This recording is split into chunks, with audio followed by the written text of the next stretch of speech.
Il me semble que ce que Dieu essaye de nous dire en ce moment, alors on va prendre quelques versets rapidement, mais quand même, on va les lire ensemble pour écouter Dieu. C'est pour ça qu'on est créé pour écouter Dieu et essayer de cerner, discerner ce qu'il essaye de nous dire en ce moment. Et je crois que le Seigneur Jésus dans le ciel, Yeshua, il s'appelle comme ça en hébreu, c'est le même Dieu. Lui, il est éternellement le même. Et il communique avec nous par le Saint-Esprit. Le grand souverain sacrificateur, c'est un grand prêtre dans les cieux, c'est un grand roi. C'est pas seulement un Dieu comme ça, il est roi, il est prêtre. Et quand il est venu sur la terre, il s'est incarné pour montrer aux hommes un message de la part de Dieu. Et ce message que Jésus est venu apporter, il l'a amené de façon à ce qu'on puisse le comprendre nous. Donc il s'est fait comme nous. Et nous, on a tendance parfois à se dire, il faut que je sois comme lui. C'est pas faux, mais il s'est d'abord fait comme nous. Hein. Et le Père l'a laissé s'incarner, il s'est engendré au travers de son Fils, Dieu, pour devenir comme nous.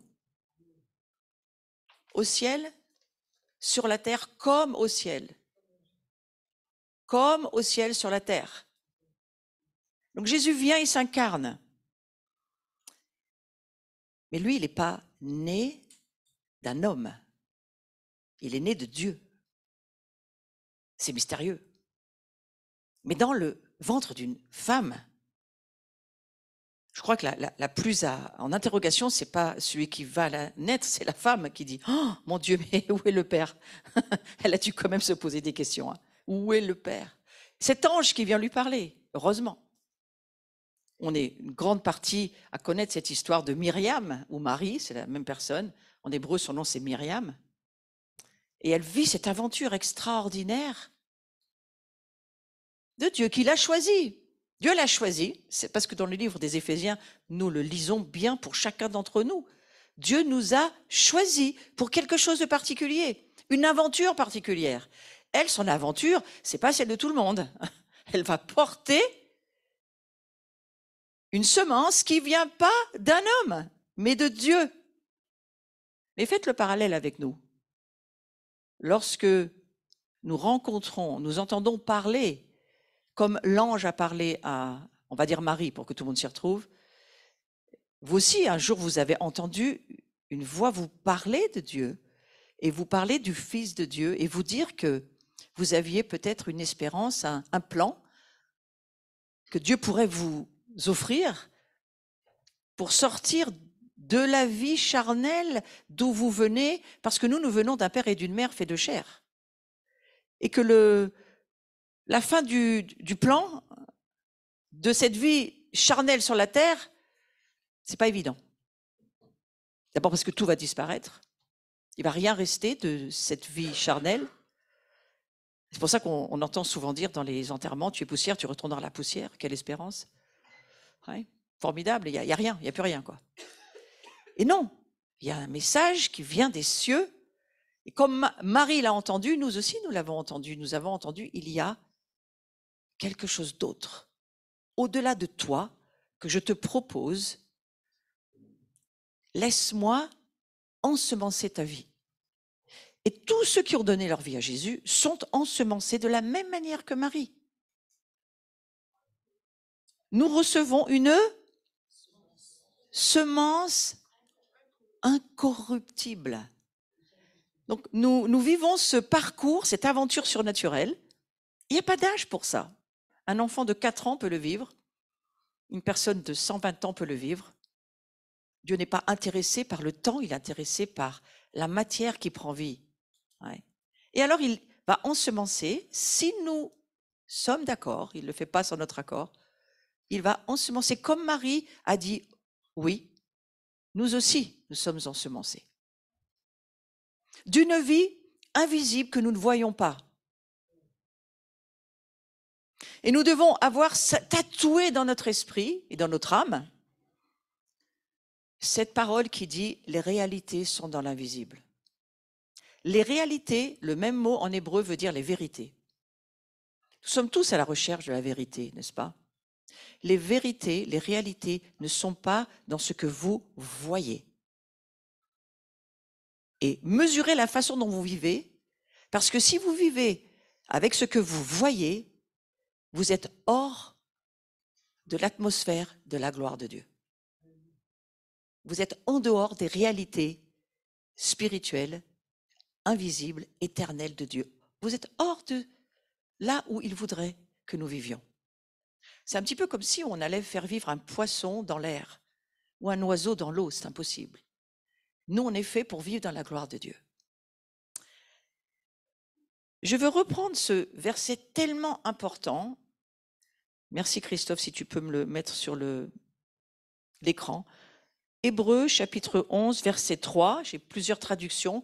J'aimerais vraiment qu'on puisse le relire. C'est ce qu'a dit Jean-Baptiste lorsqu'il a su par le Saint-Esprit que quelqu'un allait venir beaucoup plus grand que lui, rien à voir avec lui. Quelqu'un qui allait amener une autre dispensation, ça veut dire une autre réalité, un autre domaine de vie. Lui, il ne pouvait pas amener l'humanité au salut, Jean-Baptiste. Il prêchait la repentance, mais il ne pouvait pas amener au salut personne. Il pouvait juste dire, comme l'ancienne dispensation, tes péchés sont pardonnés. Ça, c'était possible pour Jean-Baptiste. Mais amener l'humain dans une nouvelle création, il ne le pouvait pas.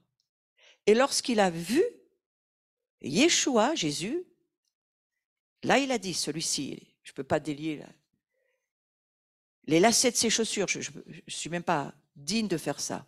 Lui, il va changer le monde. Il va faire basculer l'univers. Il va nous amener dans ce qui était matériel, limité, poussiéreux, appelé à la destruction et à la mort. Il va le transformer en un monde surnaturel, céleste, éternellement vivant. C'est ce que Jésus vient faire. Donc il va pousser l'ancien monde. Les choses anciennes sont passées. Essaye de voir dans ta vie qu'avant Jésus-Christ, c'est ce que tu étais. Et n'oublie jamais d'où tu viens. Mais souviens-toi que ce monde-là n'existe plus. Tu es transporté dans le royaume de la lumière, alors que nous étions dans le royaume des ténèbres. Nous arrivons dans notre vie charnelle, par nos pères et nos mères, dans un monde limité, oppressé, dominé, manipulé, contrôlé par le diable. Mais lorsque Jésus va venir, Jean-Baptiste va le dire, voici l'agneau de Dieu qui ôte le péché du monde. Il n'y a pas d'exception. Et il va propulser, il arrivera avec non seulement lui, non seulement la semence qu'il est d'incorruptibilité, parce que quand il rentre dans notre vie, Jésus, il fait de nous une semence incorruptible. Votre cerveau ne le comprend pas. Mais votre foi dit, ouah, amen, je suis donc plus corruptible. On parle beaucoup de corruption en ce moment, si vous écoutez l'actualité. Tout est affaire de corruption. Le monde, le terrestre, finit dans la corruption et va pourrir. Comme les corps physiques que nous sommes vont pourrir. Mais notre espérance, c'est que Jésus, lui, va transformer, détruire ce royaume-là. Il va prendre fin à ce royaume des ténèbres pour que nous puissions, et nous sommes déjà, transportés, téléportés, télétransportés, appelez ça comme vous voulez, dans le monde de la gloire. La lumière, c'est la gloire. Ce verset nous dit, tu comprends rien de ce que je te dis avec ton cerveau. Faites-moi sourire, détendez-vous. Vous ne pouvez pas comprendre avec votre cerveau. Il n'est pas fait pour ça. Mais ce qui est fait pour nous aider, c'est la foi.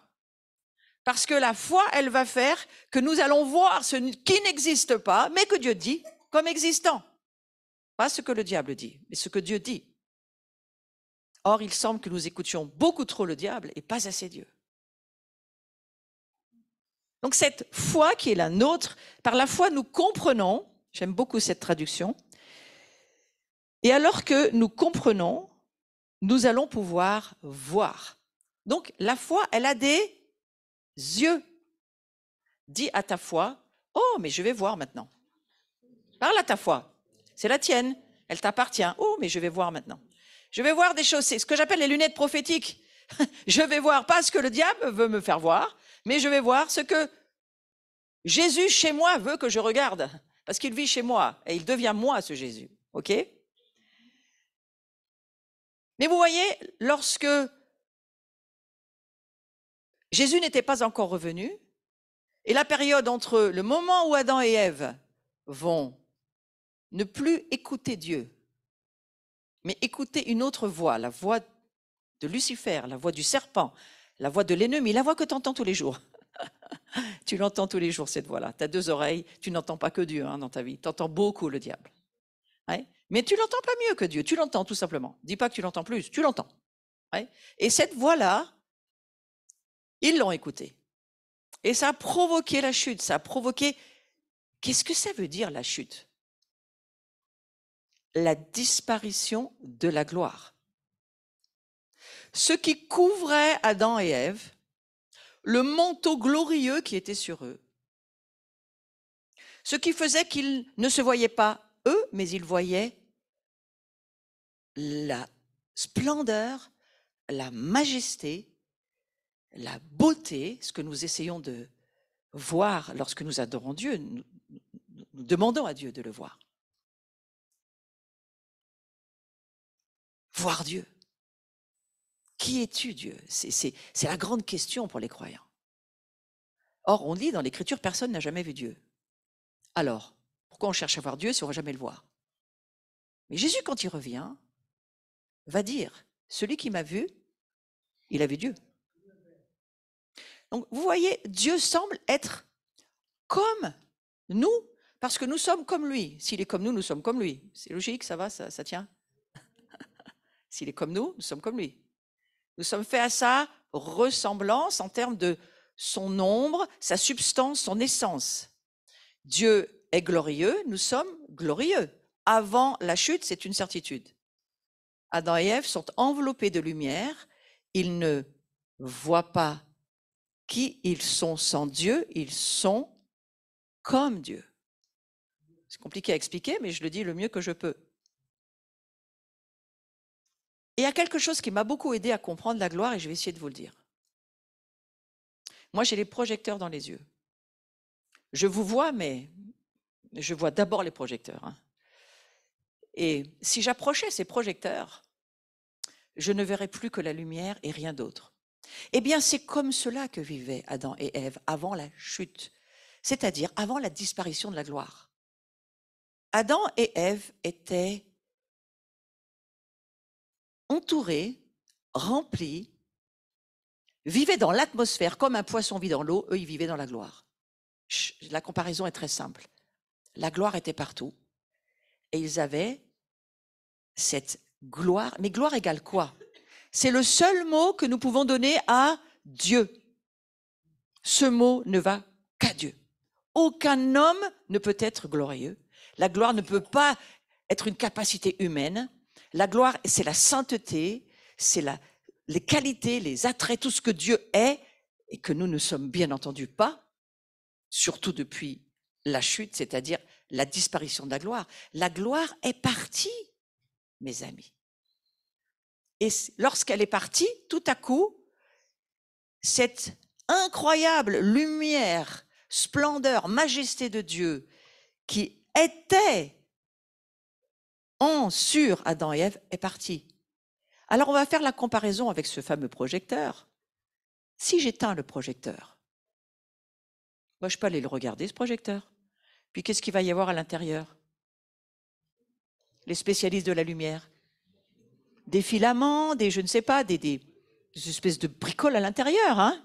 Regardez une ampoule, qu'est-ce qui reste dans une ampoule? Les filaments, je sais pas, une espèce de structure, mais il n'y a plus rien. Il n'y a rien de ce pourquoi la lampe sert ou le projecteur sert. Il n'y a plus de lumière. Eh bien, c'est exactement ce qui est arrivé lorsque Adam et Ève n'ont plus écouté Dieu, se sont séparés de leur relation avec Dieu et ont décidé de vivre par eux-mêmes, avec leur propre choix. C'est leur propre choix qui a déclenché tout ce qui s'est passé. Et aujourd'hui, nous le subissons encore, bien sûr. Donc, imaginez que ce plan-là, Dieu y revient. D'une autre manière, je crois que Dieu était au courant de tout ce qui allait arriver, puisque l'agneau de Dieu, il était prévu avant que le monde existe. Il faut se réveiller, mes amis. Il faut rester réveillé. Restez attentif.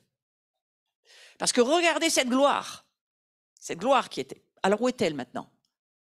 Alors, dans l'Ancien monde, dans l'Ancien Testament, on va dire, dans l'époque de l'Ancienne Alliance, Dieu s'était trouvé des endroits, le Saint des Saints, le lieu très saint, on appelle ça, où Dieu venait, parce que là, il avait mis toutes ses affaires pour qu'il puisse venir. Il y avait tout un protocole très compliqué. Le grand sacrificateur pouvait venir qu'une fois par an, enfin, toute une histoire compliquée. Pour montrer une seule chose, Dieu ne peut pas venir n'importe où, il ne peut pas se poser sur n'importe qui, il ne peut pas faire n'importe quoi. Dieu est saint, il est juste gloire. Et que cette gloire-là, regardez déjà, si nous, on touchait le soleil, ça n'existe pas, on meurt. Hein. Mais alors Dieu, c'est encore plus que le soleil, donc on ne peut pas toucher Dieu. Donc c'était zone interdite. Hein, et on ne pouvait pas y aller. Et parce que Dieu est rempli de compassion, il avait trouvé un système, avec toute l'histoire des sacrifices, du temple, du tabernacle, toute cette histoire, pour qu'il y ait un endroit où il pourrait venir. Remarquez qu'il allait se poser sur certaines personnes. Quand il avait fait le tabernacle, certains ont été loin. Ah, j'imagine, moi, les jalousies qui devaient se lever à cette époque-là. Lui, il l'a eu, pas nous. Vous imaginez, hein, ça doit faire le caractère. Ouais. Lui, il a eu le droit, et nous, on a quoi, nous? Donc, il y a eu beaucoup d'histoires dans le désert, hein, de jalousie.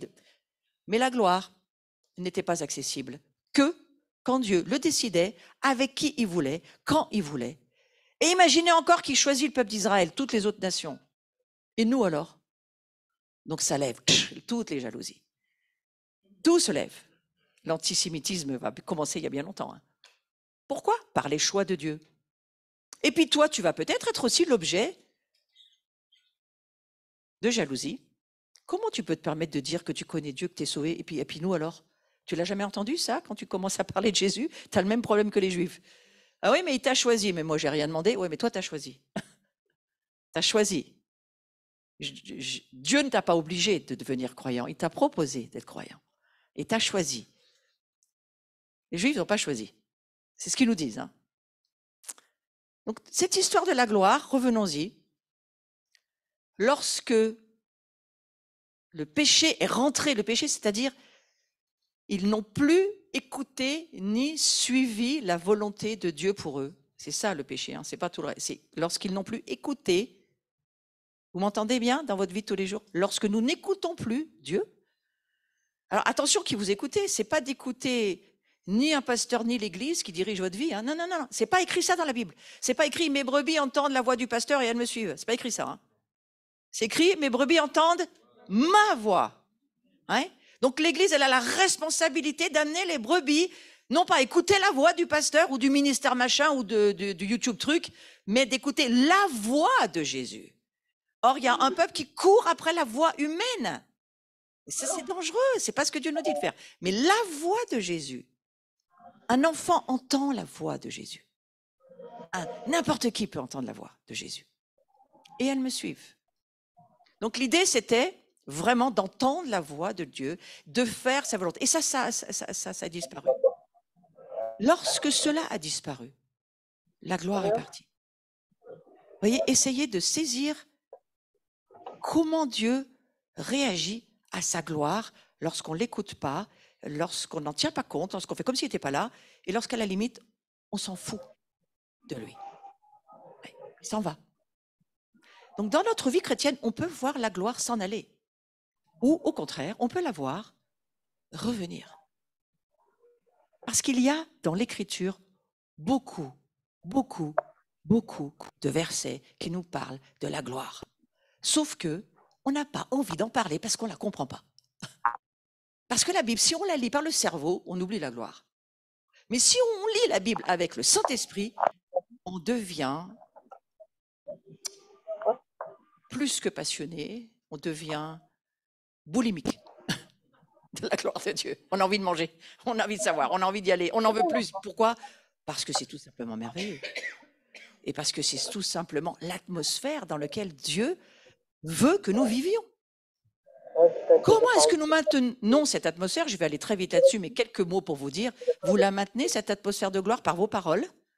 Ce que vous dites arrive par ce que vous libérez autour de vous en termes de comportement. La gloire, c'est tout un comportement, c'est toute une attitude. L'adoration, vous savez, c'est rien que de lever les bras en l'air et de regarder Dieu. Ça, c'est adorer Dieu. C'est une attitude physique, mentale, morale, spirituelle. Donc cette gloire-là, vous l'installez dans votre cœur et autour de vous ou pas.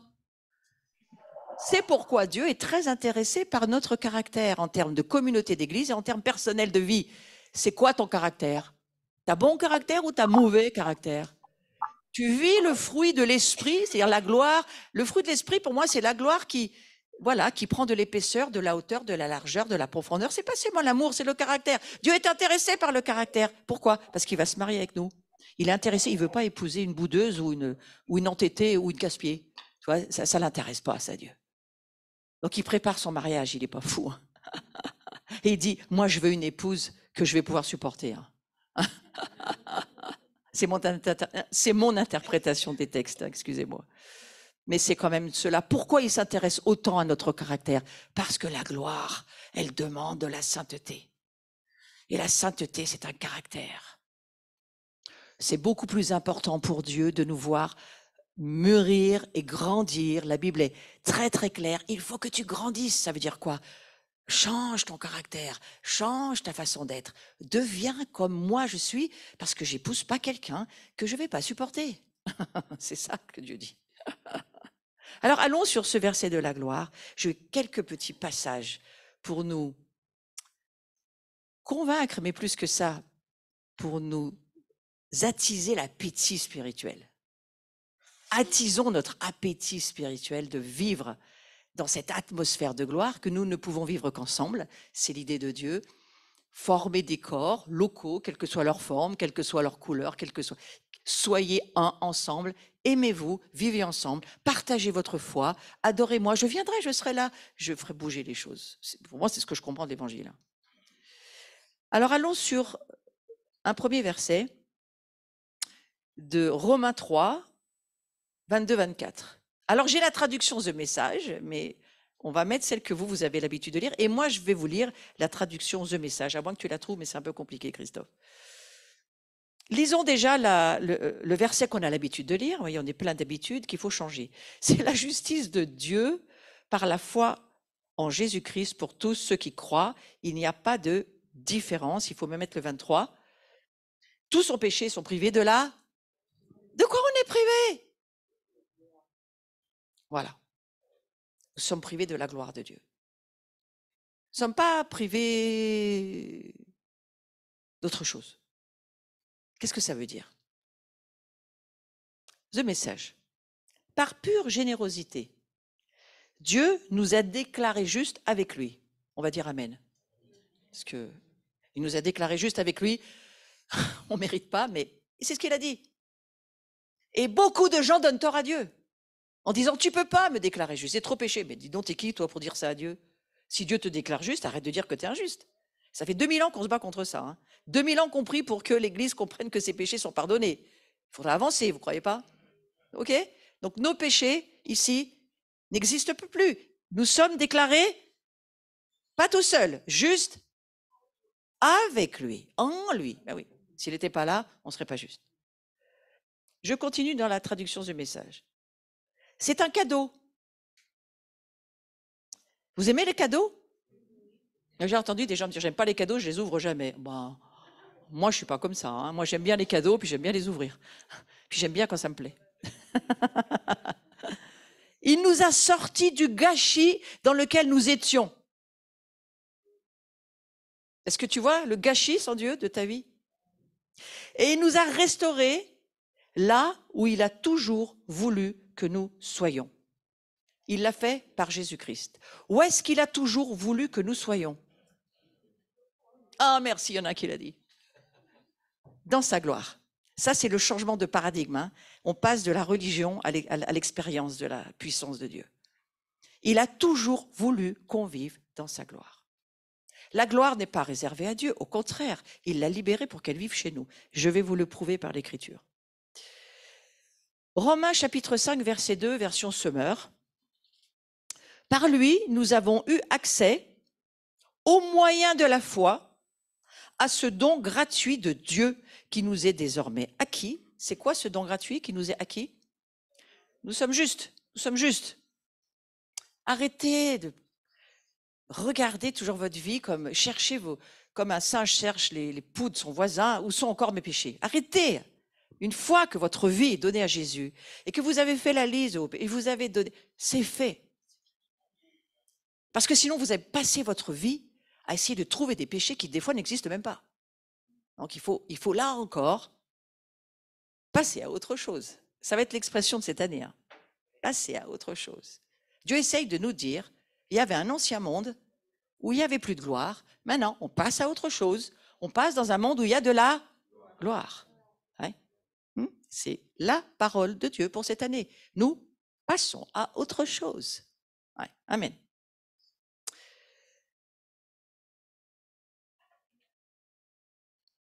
Donc ce don gratuit, au moyen de la foi, on ne peut pas l'avoir autrement, je vous le rappelle, au moyen de la foi. Hein. On a eu accès par lui, au moyen de la foi, à ce don gratuit de Dieu qui est désormais acquis. Vous l'avez lu comme il faut, ce verset? Il est désormais acquis. Pourquoi vous essayez de l'avoir encore? C'est comme si vous aviez une somme d'argent à la banque et puis vous dites, non mais il faut que je sois sûr qu'elle est à moi. Elle est à vous. C'est marqué dans les écritures comptables. C'est payé, les péchés sont pardonnés, vous êtes juste. On va encore passer à autre chose. Merci, j'aime bien quand on me suit. On va avancer dans la maturité chrétienne, si vous voulez bien. Et notre fierté se fonde, qu'est-ce que je l'aime ce verset, sur l'espérance d'avoir part à la gloire de Dieu. Dites avec moi, on est passé à autre chose. Wow. Nous sommes dans cette dispensation où Dieu veut que nous vivions dans sa gloire. Amen. Oui, si je pouvais, je crierais, mais je ne le ferais pas. Youpi. Donc Jésus vient, pourquoi faire? S'incarner. Il s'incarne parce qu'il laisse ses gloires au ciel, dans les cieux, parce que sinon il nous aura entendu dire « Ouais, mais lui, il est Dieu, il a toutes les gloires, il fait ce qu'il veut, il peut tout. » Chose qu'on entend, et c'est complètement faux. Parce que la Bible dit « Il a laissé ses gloires dans les cieux, il est ensemencé par son Père dans un corps humain, et il arrive comme un bébé, et il est parfaitement homme. Hein? Incarnation parfaite, homme. Ouais, mais la semence vient d'où? Peut-être, mais dans son humanité, il est parfaitement homme. Il a une âme comme nous, il souffre comme nous, il a les mêmes émotions, les mêmes tentations, et il va avoir ce parcours à faire avec qui? Le Saint-Esprit. Et il va falloir qu'il soit baptisé du Saint-Esprit. Est-ce qu'il en avait besoin? Oui, il en avait besoin parce qu'il était parfaitement homme et qu'il avait, la gloire, elle était restée là-haut.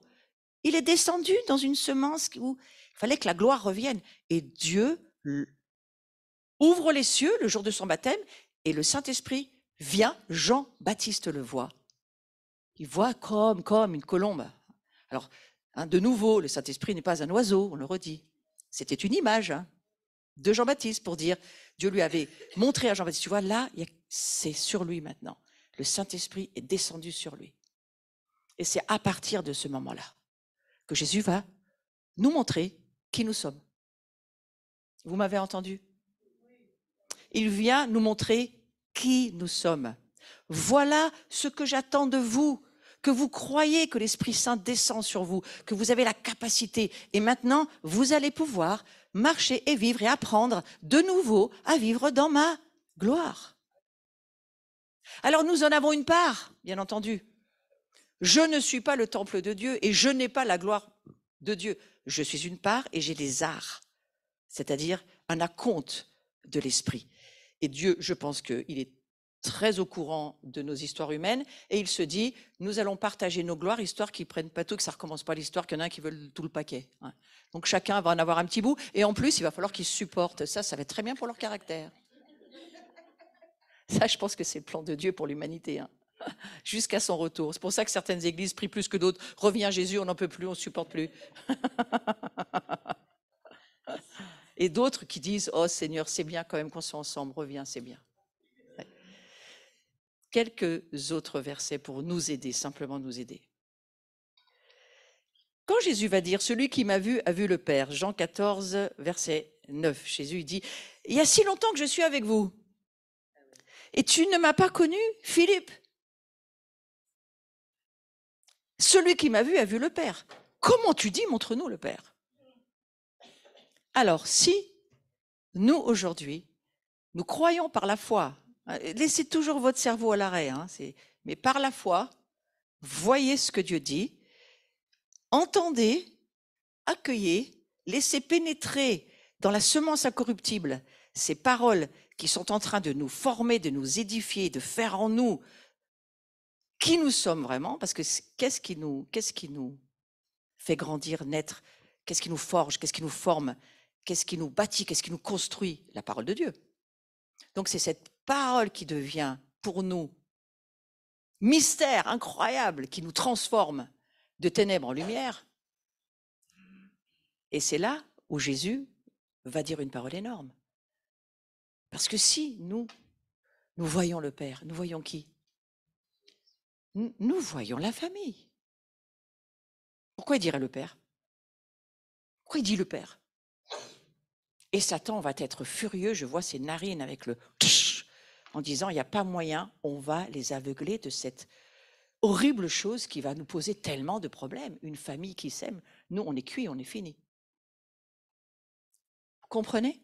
Les divisions dans les églises, les difficultés entre les dénominations, toutes ces séparations, où on se bat pour ses opinions. Moi, je suis pour le baptême, moi, je suis pour le Saint-Esprit, moi, je suis pour, moi, je suis contre, moi, je suis... Voilà, Satan fait ses affaires. Un petit vaccin, et ça y est. Moi, je suis pour, moi, je suis contre. Jean-Baptiste va venir dire, métanoïa, repentez-vous et croyez à la bonne nouvelle de l'évangile du royaume, pas de l'église. Repentez-vous, pourquoi? Parce qu'on s'en fout de vos opinions. Excusez-moi de le dire comme ça, mais c'est quand même ça que ça veut dire. On s'en fiche de vos opinions sur les affaires qui intéressent personne. Nous, ce qui nous intéresse, c'est que le royaume grandisse, que l'amour de la famille grandisse, et après, chacun a la liberté de faire ce qu'il a dans son cœur. Ça gêne pas Dieu que vous soyez vacciné ou pas, on s'en fiche. C'est pas le problème. L'essentiel, c'est que l'évangile soit annoncé. Et Dieu va même changer la couleur de peau des humains pour leur montrer qu'on ne peut pas tous être les mêmes. C'est son idée qu'on ne soit pas tous semblables. Le Hérad, c'est la diversité, la pluralité, la complémentarité. Il déteste toutes les choses qui se ressemblent. Regardez, il se fait 3 en 1. Et des fois, on se dit, mais c'est à qui que j'ai affaire? Parce qu'on n'arrive plus à savoir. Le Père, le Fils, l'Esprit. Parce qu'il faut que tu cherches à qui tu t'adresses. Il n'est pas dans l'uniformité, Dieu. Et sa gloire, elle est tellement diversifiée. Et c'est pour ça que nous sommes des parts de sa gloire. Tous tellement différents. Allez, encore un petit verset ou deux, puis on arrêtera là. Donc, dites à vous-même et à votre environnement, je suis appelé à vivre dans cette atmosphère de la gloire. Donc, comme je vis tous les jours sur la terre dans ma vie incarnée, il faut que je monte. Il faut monter. C'est ce qu'on appelle l'adoration. Hein? Nous montons par la foi, nous sommes sur le mont Sion. Et que nous soyons en Israël ou pas, le mont Sion, il est pour tout le monde. Hein. Donc il y a un mont Sion dans les cieux, dans les nuages, pour tout le monde, dans lequel nous sommes par la foi avec Dieu. Nous aimons tous Dieu ensemble. Il est tous l'époux de tout le monde. Je ne comprends pas ce que je vous dis, mais je le crois. Et il n'a pas un harem, Dieu, hein, croyez pas ça. Ce n'est pas une affaire de harem. Hein.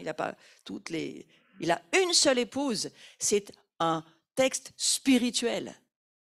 Et nous resterons dans notre particularité, je crois, comme Jésus est revenu voir les disciples après sa résurrection, nous resterons qui nous sommes, mais nous serons tous un dans le Messie. C'est un mystère énorme. Mais nous sommes le corps du Messie.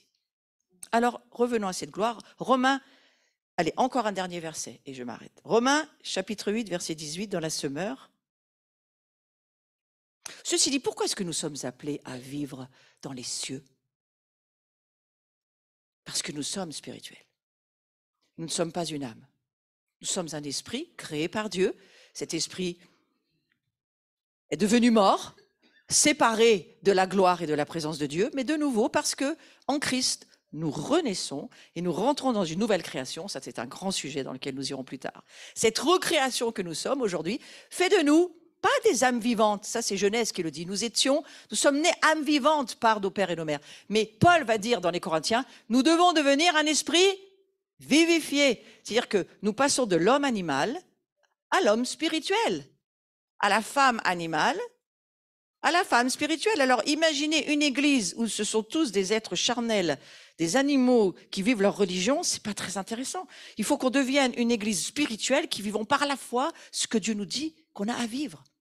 Non pas de l'homme animal, charnel, de l'âme, mais de l'homme spirituel. De l'homme qui va vivre de l'Esprit de Dieu et qui va laisser l'Esprit de Dieu le diriger et l'amener où il veut. Et je me souviens, il y a 20 ans, un très grand prophète, je ne dis pas son nom, le nom n'est pas intéressant, mais Dieu parlait au travers de cette personne. Et Dieu disait, il y a une église qui va abandonner parce qu'elle aura quitté la spiritualité. Elle n'aura pas travaillé à rester spirituelle. Reste avec moi, André. Elle n'aura pas travaillé à rester spirituelle. Nous, notre travail, c'est de rester attachés à Christ et d'être spirituel. Sans quoi, nous allons perdre. Et Satan va gagner ses affaires. La plus grande séduction de la fin des temps, je vous le redis, je ne l'ai pas dit hier, mais je le redis ce matin. Quelle est-elle?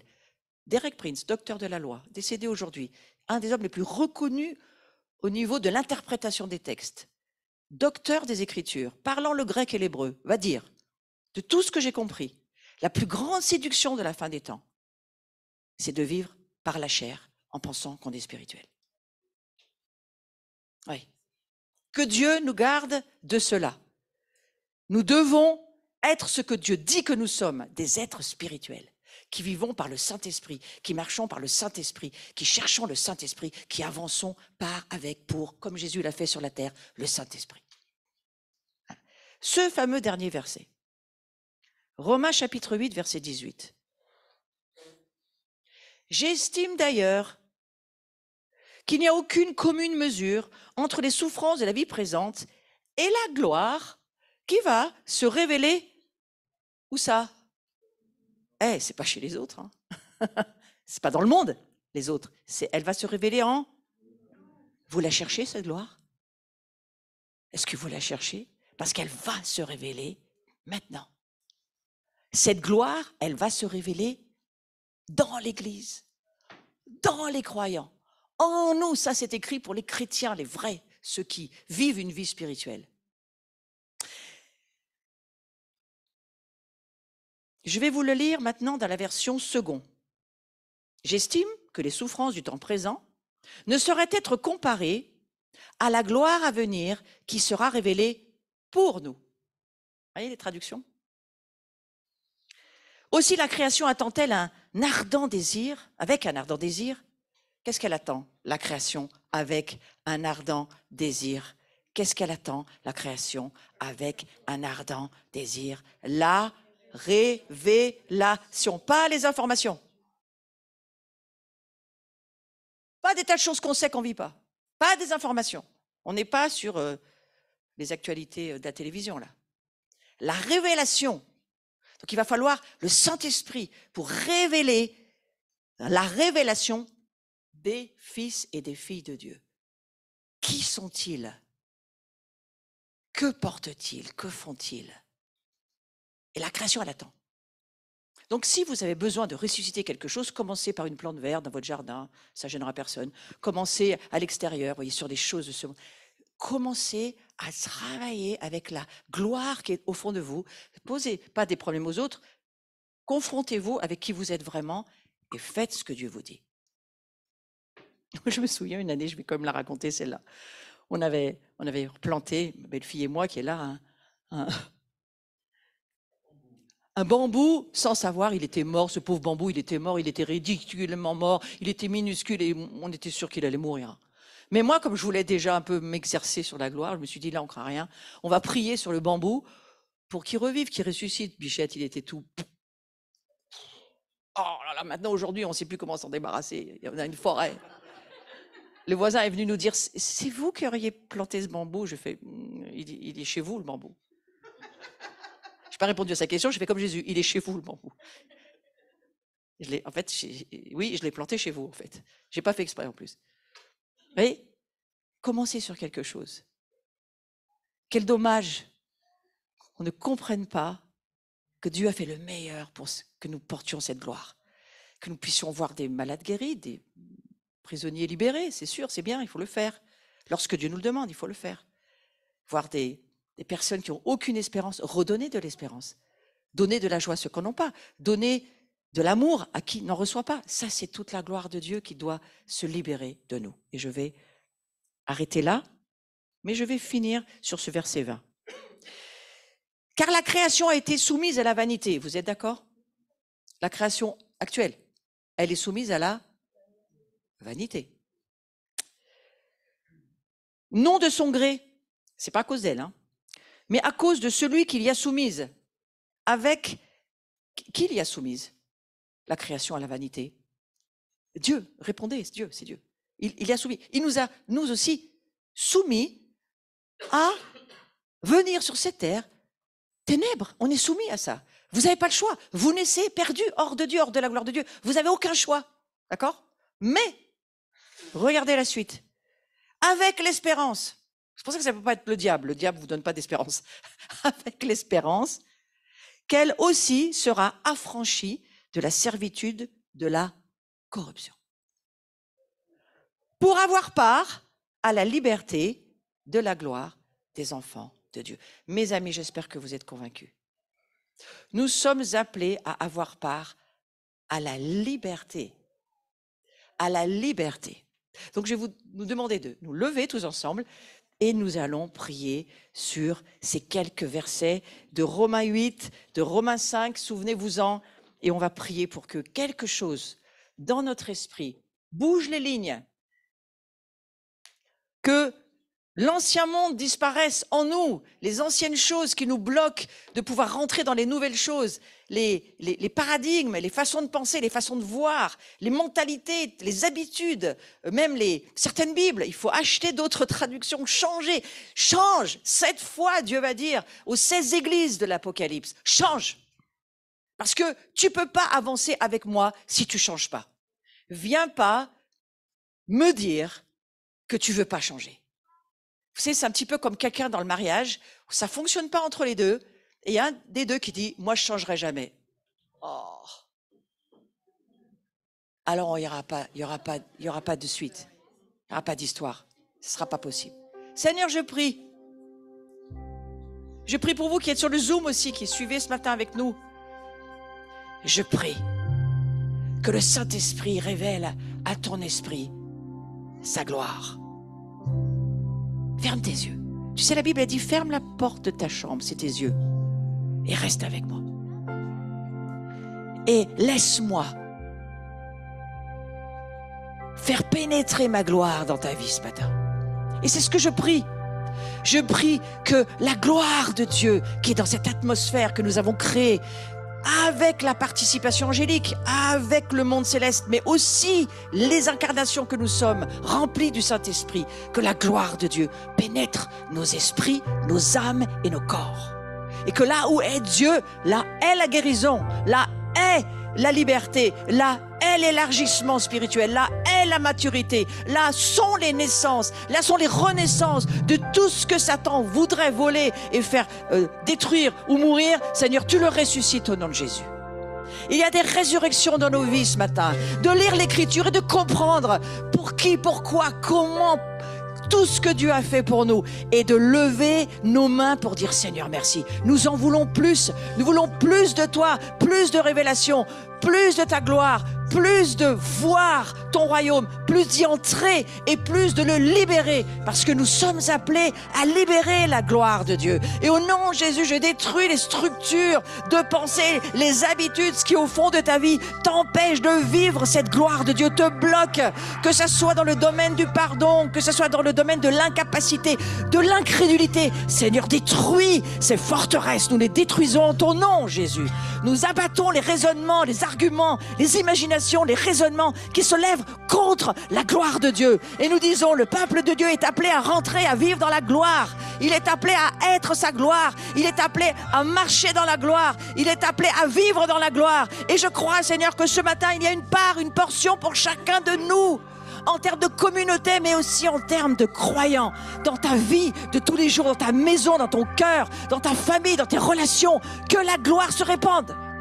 Que la gloire se répande. Là où c'était bloqué parce que tu n'arrivais pas à passer les limites, que la gloire se répande. Là où ta guérison est bloquée parce qu'il y a un manque de foi, que ta foi voit, que ta foi parle, que ta foi proclame, que ta foi aille au-delà de tes limites pour que tu puisses voir et vivre et expérimenter la gloire de Dieu. Seigneur, nos mains sont élevées vers toi et nous t'adorons. Et nous t'adorons, Seigneur. Et nous respirons cette atmosphère. Et nous voulons revenir et revenir encore à toi. Et te remercier parce que toi, tu es fidèle. Toi, tu n'as jamais abandonné ton projet d'avoir des fils et des filles de ta gloire. Et nous continuons et nous continuerons, Seigneur, à t'adorer, à te louer. Et nous te remercions parce que nous sommes tes enfants. Et tu nous as offert cette gloire.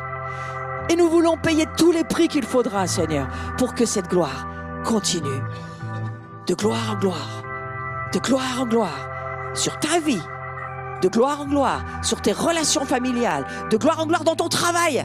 Tout ce que tu ne pouvais pas traverser, tout ce que tu ne pouvais plus supporter, tu vas supporter parce que tu vois qui tu es, parce que tu vois que tu es un fils et une fille de sa gloire. Tout ce qui bloquait par le j'en peux plus, c'est plus possible, le découragement, l'irritation, c'est insupportable. Maintenant, tu vas passer au-delà parce que la gloire de Dieu, Jésus l'a traversé pour toi. Il l'a ramené pour toi. Il a payé sur la croix pour toi. Et ce qu'il a supporté, tu vas participer aussi à ses souffrances. Amen. Merci Seigneur. Merci Seigneur. J'aimerais juste qu'on puisse lever un dernier chant ensemble. Il y a une inspiration qui va venir. Un dernier chant. Restez dans cette atmosphère. Lorsque Dieu nous accorde une part, une portion de sa gloire, et il faut le remercier. Il faut le remercier.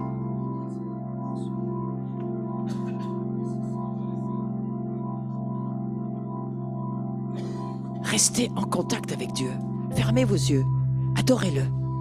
Restez dans le silence. Considérez ce que vous venez d'entendre. Fermez la porte de la maison. Et laissez-le. Laissez-le s'installer chez vous. Aimez votre Dieu de tout votre cœur, de toute votre âme, toute votre force et surtout de toute votre pensée. Et aimez votre voisin, celui qui se trouve à côté de vous, comme Jésus vous a aimé. Merci Seigneur Jésus, pour ta gloire que nous chérissons tant, dans lequel nous investissons notre vie. Amen.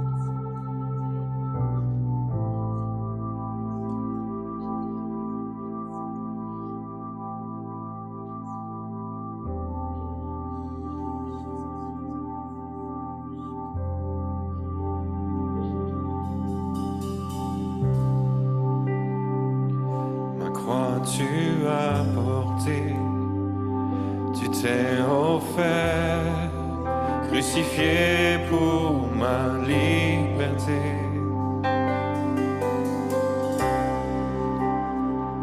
Oui, ma vie t'appartient, je chanterai, car tes bontés demeurent encore dignes. est ton saint nom, Jésus. Oui, nous t'adorons, digne est ton saint nom, digne est ton saint nom, Jésus. Oui, nous t'adorons, digne est ton saint nom, digne est ton saint nom.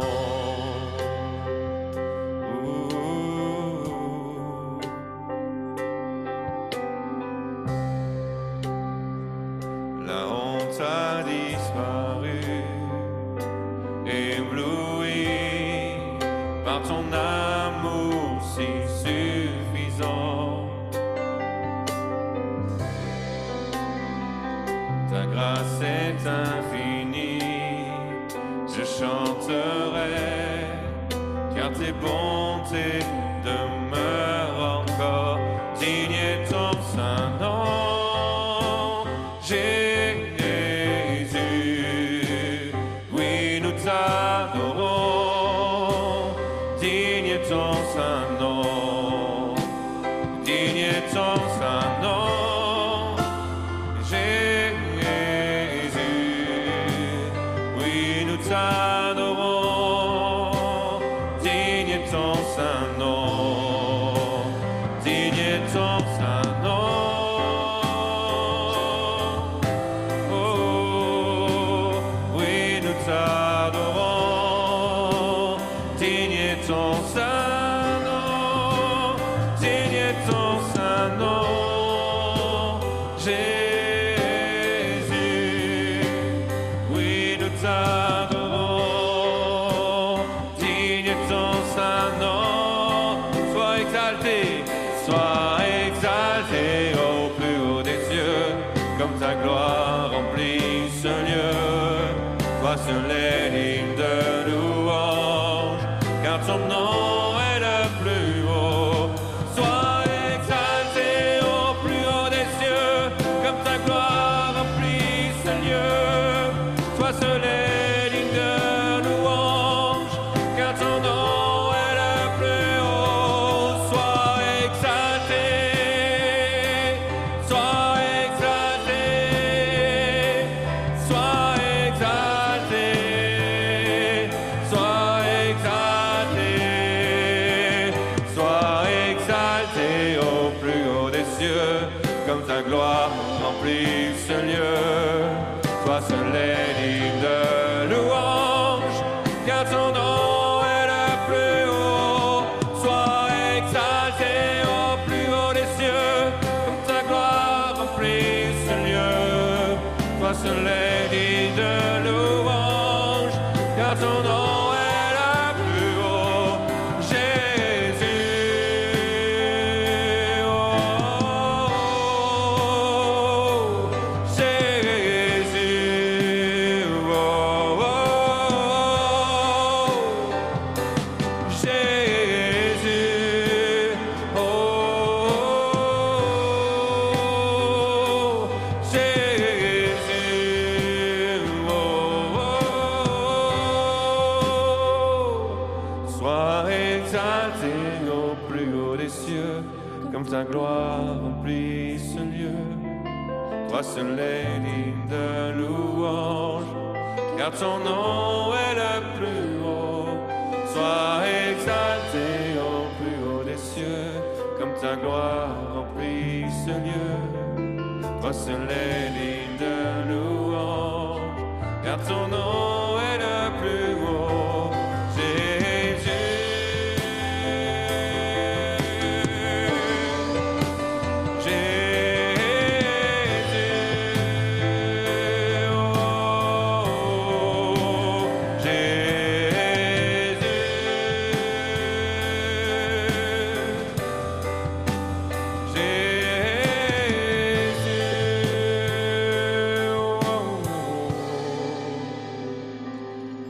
Ton saint nom, Jésus. Oui, nous t'adorons. Digne est ton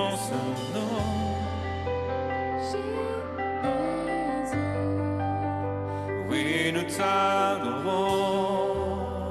Digne est ton saint nom. Oh, digne est ton saint nom, Jésus. Oui, nous t'adorons. Digne est ton saint nom, digne est ton saint nom, Jésus. Oui, nous t'adorons. Digne est ton saint nom. Sois exalté au plus haut des cieux, comme ta gloire remplit ce lieu. Toi seul est digne de louange, car ton nom est le plus haut. Sois exalté, comme ta gloire remplit ce lieu. Toi seul est digne de louange, car ton nom est le plus haut. Jésus, oh, Jésus.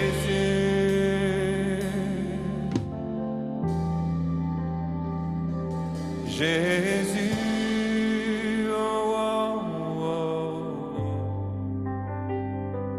Jésus, oh, oh, oh.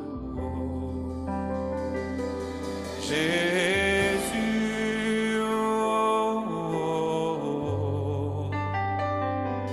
Jésus, oh, oh. Jésus, oh, ton nom est le plus haut. Jésus, ton nom est le plus haut. Jésus, ton nom est le plus haut. Jésus, ton nom est le plus haut. Agios, agios, agios, kurios. Agios, agios, agios, kurios. Agios, agios, agios, kurios. Agios, agios, agios, kurios. Agios, agios, agios, kurios. Agios, agios, agios, kurios. Nous touchons ta gloire, Jésus. Agios, agios, Nous touchons ta gloire, Jésus. kurios. Nous touchons ta gloire, Jésus. Agios, agios, agios, kurios. Nous touchons ta sainte présence, Jésus. Sanctus, Dominus, Dominus, Sanctus, Sanctus, Dominus, Dominus, Kudus, Kudus, Erob, Erob, Kadosh, Kadosh, Adonai, Adonai. Tu es saint, tu es saint, Dieu vivant, Dieu vivant.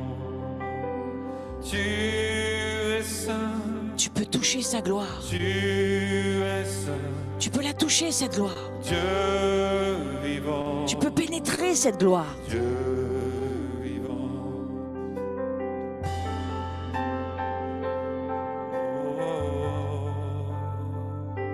Nous te disons oui, Seigneur.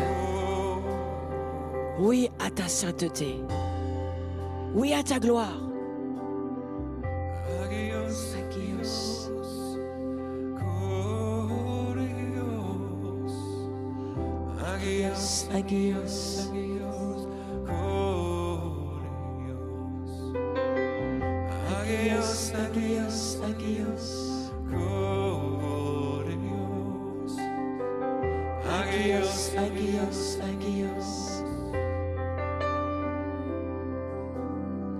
Et tu laisses cette gloire te pénétrer.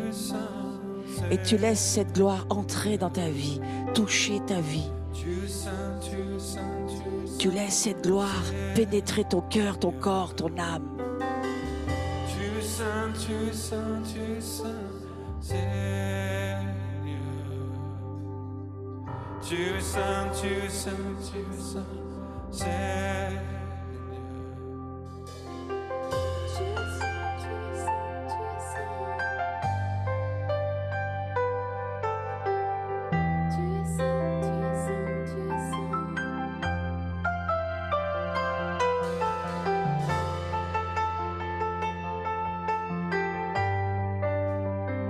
Dans cette atmosphère de la gloire de Dieu, tous les malades sont guéris. Les paralysés marchent. Les sourds entendent. Et les aveugles voient. La gloire de Dieu.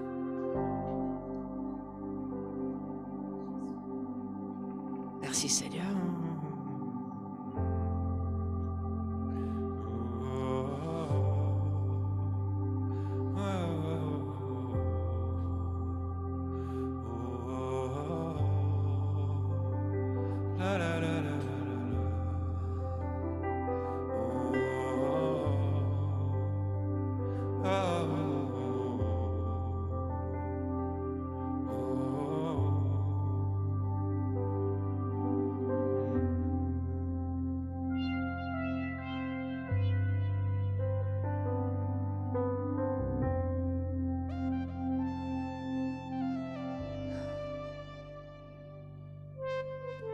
Nous allons prendre la communion, si vous voulez bien. On va la laisser être présentée par Emma et Jean-François. Je vais juste vous dire quelque chose que je vais le faire, ça va t'éviter de... Parce que c'est quelque chose que je sens de faire. Dieu ne oint, c'est-à-dire qu'il met l'onction. Vous savez le prix de l'onction? C'est Gethsemane, Gethshmanim, en hébreu, c'est le pressoir. Là où Jésus est venu prier son Père juste avant sa crucifixion. Cette huile, Dieu en a besoin sur la terre. Il cherche de l'huile. Il cherche les fils et les filles de sa gloire. Ce sont les fils et les filles de l'huile. Et il cherche des fils et des filles qui vont se laisser passer au pressoir de la vie, de l'Église, de leur choix, de leur mariage parfois, de leur famille, pour produire de l'huile. Et c'est cette huile-là dont il a besoin. Et Jésus l'a fait pour nous montrer le chemin du pressoir. Il n'y a pas de gloire sans pressoir. Il n'y a pas de gloire sans souffrance. Il n'y a pas de gloire sans douleur. Mais nous participons aux douleurs du Christ, n'est-ce pas?